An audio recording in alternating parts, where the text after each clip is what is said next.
नमस्कार बंधुगण बंधु माने आपण मानकु आज ज्योतिष कार्यक्रम को स्वागत। आज ए भिडियोटी कन्या राशि व्यक्ति विशेष मानक पई बहुत गुरुत्वपूर्ण अटे, बहुत ही खास अटे। कारण आज ए भिडियो रे आमे माने जानिबा 2025 वर्ष 29 मार्च न्यायर देवता कर्मफलदाता शनिदेवंकर राशि परिवर्तन हेबाकु जाउछि।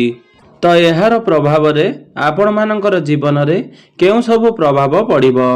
तो शनिदेवंकर एही गोचर कन्या राशि व्यक्ति विशेष मानक उपरे किपरि प्रभाव पड़िबो से विषय रे विस्तार भाव रे आलोचना करिबा। तो 2025 मसिया 29 मार्च को शनिदेव कुंभ राशि रु मीन राशि को चलन करिवे, जहाँकि देवगुरु बृहस्पतिंकर राशि अटे। तेबे बंधु माने ज्योतिष शास्त्र अनुसार शनिदेव कौनसी गोटे राशि रे सबुठारु अधिक दिन पर्यंत रही थांती। कारण शनिदेव गोटे राशि रे पूरा 2.5 वर्ष पर्यंत रही थांती। शनिदेव को न्यायर देवता एवं कर्मफलदाता बोली माना जाई थाए। तेबे बंधु माने आमे माने जेउ भली काम करि थाउ हमर कामर आधार रे ही शनि हमको फल प्रदान करि थांती। जो व्यक्ति विशेष माने निज जीवन रे भल कार्य करिथांती बा सत् मार्ग रे कार्य करिथांती, काहारी को ठकी न थांती, से मानकु निश्चिंत भाव रे शनिदेव भल फल प्रदान करिथांती। जो व्यक्ति विशेष माने खराब काम करिथांती बा अधर्म पथ रे जाइथांती, अन्याय अनीति करिथांती, से मानकु तांकर कर्मर आधार रे ही से मानकु दंड प्रदान करिथांती। तेबे बंधु माने आम जीवन रे जो शनि दशा चली थाए ताहा शनि 2.5 हेउ किंबा शनि 7.5 हेउ, एही समयर अवधि मध्य रे शनि आमको आम फल प्रदान करिथांती। तो आपण जदि उचित कार्य करिसंती ताहाले शनि दशा को आपण डरिबार कोनोसी आवश्यकता नाही।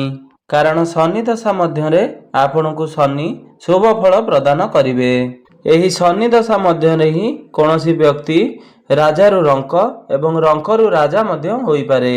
तो जदि आपणकर जन्म कुंडली रे शनि उच्च स्थिति रे थांती बा मजबूत स्थिति रे थांती, तो शनि दशा आपण मानक पई वरदान सदृश साब्यस्त हेबो।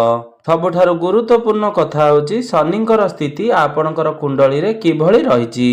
जदि आपणकर कुंडली रे शनिंकर स्थिति आपणकर पूर्व जन्मर कर्मर आधार रे ही रही थाए।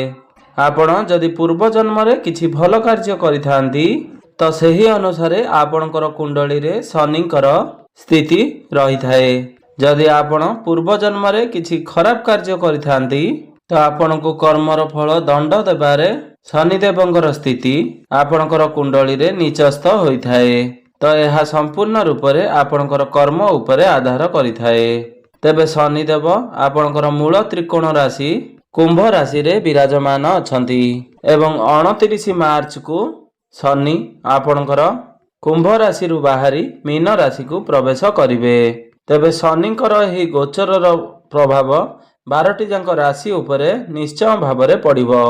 तो कन्या राशि व्यक्ति विशेष मानक उपरे एहार प्रभाव केउ भली भाव रे रहिची से विषय रे आज ए वीडियो रे आमे माने आलोचना करिबा।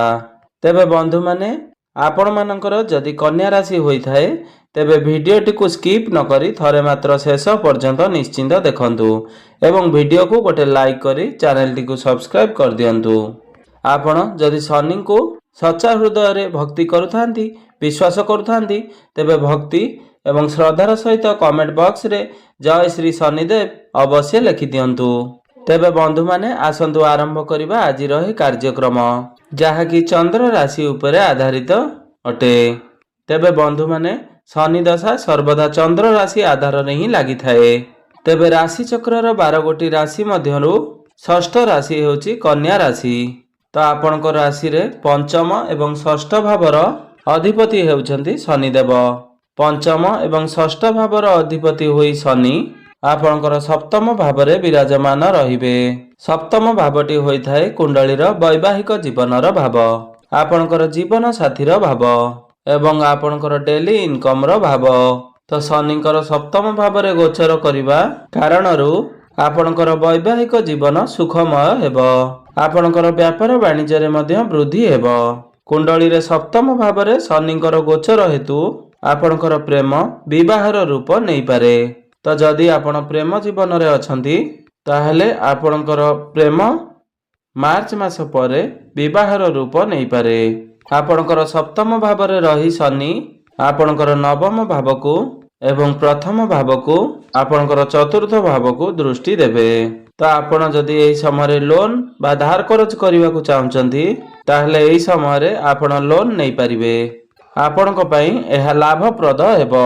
ଆପଣଙ୍କର ବୈବାହିକ ଜୀବନ ମଝିରେ ମଝିରେ ଆପଣଙ୍କ ଭିତରେ ଟିକେ ଭୁଲ ବୁଝାମଣା ଭଳି ପରିସ୍ଥିତି ଦେଖାଦେଇପାରେ। ଆପଣଙ୍କର ଗୃହରେ ମଧ୍ୟ କିଛିଟା ସମସ୍ୟା ଆସିପାରେ। ଶନିଙ୍କର ଷଷ୍ଠମ ଭାବରେ ଅବସ୍ଥିତି ହେତୁ ଆପଣ ଚାକିରି ଠାରୁ ଅଧିକ ବ୍ୟବସାୟ କରିବାରେ ମନ ଦେଇପାରନ୍ତି। ତେବେ ସପ୍ତମ ଭାବରେ ଶନିଙ୍କର ଗୋଚର ହେତୁ ଆପଣଙ୍କୁ ବ୍ୟବସାୟରେ ଅଧିକ ସଫଳତା ପ୍ରାପ୍ତି ହେବ। ଆପଣ ବ୍ୟବସାୟରେ ଉନ୍ନତି କରିବେ। ଆପଣଙ୍କର ଆର୍ଥିକ ସ୍ଥିତି ମଜବୁତ ହେବ କାରଣ ଆପଣଙ୍କର ଇନକମ୍ ବଢ଼ିବ। ଆପଣଙ୍କୁ ଅର୍ଥ ଆସିବାର ବିଭିନ୍ନ ଅବସର ପ୍ରାପ୍ତି ହେବ।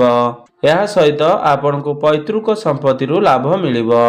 ଏହି ସମୟରେ ଆପଣଙ୍କର ମ୍ୟାରେଜରେ ଟିକେ ବିଳମ୍ବ ହୋଇପାରେ।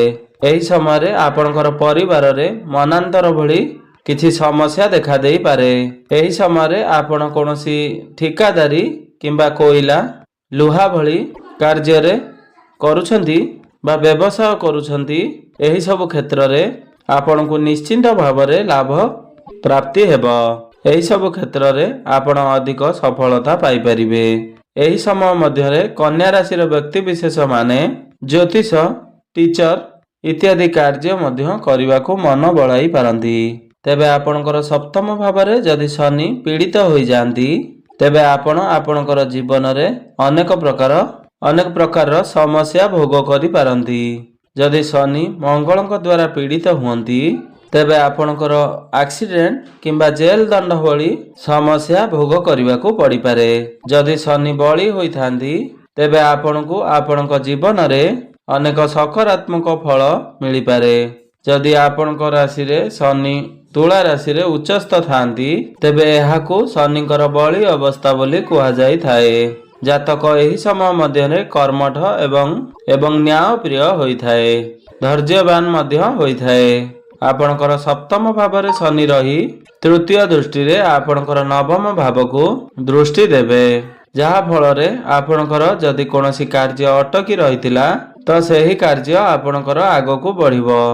କ୍ୟାରିୟର ହେଉ କିମ୍ବା ବ୍ୟବସାୟ ହେଉ, ପ୍ରତ୍ୟେକଟି କ୍ଷେତ୍ରରେ ଆପଣଙ୍କୁ ଉନ୍ନତି ଲାଭ ହେବ।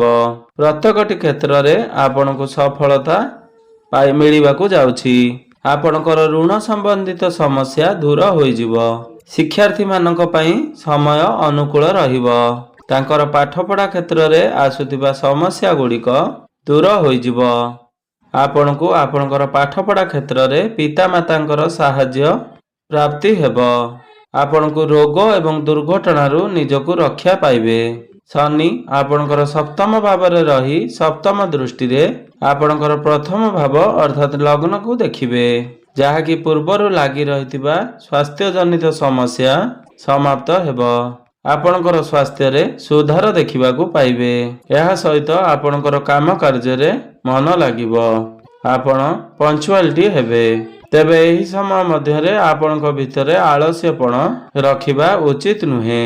ଆପଣ ଯଦି କର୍ମଠ ହୋଇ ପ୍ରତ୍ୟେକଟି କାର୍ଯ୍ୟକୁ ନିଷ୍ଠାର ସହିତ କରନ୍ତି ତ ନିଶ୍ଚିତ ଭାବରେ ଆପଣଙ୍କୁ ଶନିଙ୍କର କୃପା ପ୍ରାପ୍ତି ହେବ। ସପ୍ତମ ଭାବରେ ରହି ଶନି ଦଶମ ଦୃଷ୍ଟିରେ ଆପଣଙ୍କର ଚତୁର୍ଥ ଭାବକୁ ଦୃଷ୍ଟି ଦେବେ। ତ ଏହି ସମୟରେ ଆପଣଙ୍କ ମାଙ୍କର ସୁଖ ପ୍ରାପ୍ତି ହେବ। ଆପଣଙ୍କୁ ସୁଖ ସମୃଦ୍ଧି ପ୍ରାପ୍ତି ହେବ। ଆପଣଙ୍କୁ ପରିବାର ତରଫରୁ ଅର୍ଥ ଲାଭ ହେବ। ଆପଣଙ୍କର ବ୍ୟାପାରରେ ରୋଜଗାର ବଢ଼ିବା ସହିତ ଆପଣଙ୍କୁ ପାରିବାରିକ ସୁଖ ପ୍ରାପ୍ତି ହେବ। ଆପଣଙ୍କର କ୍ୟାରିୟରରେ ଉନ୍ନତି ଆସିବ। କ୍ୟାରିୟର ସମ୍ବନ୍ଧିତ ସମସ୍ତ ସମସ୍ୟା ଦୂର ହେବା ସହିତ ଆପଣଙ୍କର କ୍ୟାରିୟରରେ ବୃଦ୍ଧି ଆସିବ। ତେବେ ଆପଣ ଧ୍ୟାନ ରଖିବା ଉଚିତ ଯେ ଶନିଙ୍କର ଏହି ଚଳନ ଆପଣଙ୍କୁ ଅନେକ କ୍ଷେତ୍ରରୁ ସକାରାତ୍ମକ ପ୍ରଭାବ ଦେବା ସହିତ କିଛି କ୍ଷେତ୍ରରେ ନକାରାତ୍ମକ ପ୍ରଭାବ ପ୍ରଦାନ କରିବ। ଯେପରିକି ଆପଣଙ୍କୁ ସ୍କିନ୍ ରିଲେଟେଡ୍ ବା ହାଡ଼ ସମ୍ବନ୍ଧିତ କିଛି ରୋଗ ସାମ୍ନା କରିବାକୁ ପଡ଼ିପାରେ। ମଇଁଷି, ବିଲେଇ ଏବଂ ସାପ ଇତ୍ୟାଦି ପ୍ରାଣୀଙ୍କ କାରଣରୁ ଆପଣଙ୍କୁ पीड़ा भोगिबाकू पड़िपारे। तो आपनकू एमानक ठारू टिके सतर्क रहिबा उचित। पति पत्नी मध्य छोट मोट कथार झगड़ा देखा देई पारे। आपण हठात चाकरी छाड़ी व्यवसाय करने द्वारा आपण को असफलता मिली पारे। व्यवसाय रे विलंब हेबा कारणरू आपण चिंतारे रही पारंती बा टेंशन रे रही पारंती। तेबे शनिदेवंकर एही नकारात्मक प्रभाव कम करिबा पई किछि विशेष प्रतिकार मध्य करंतु। आपण प्रत्येक शनिवार दिन शनि चालीसा एवं प्रत्येक शनिवार दिन हनुमान चालीसार पाठ करंतु।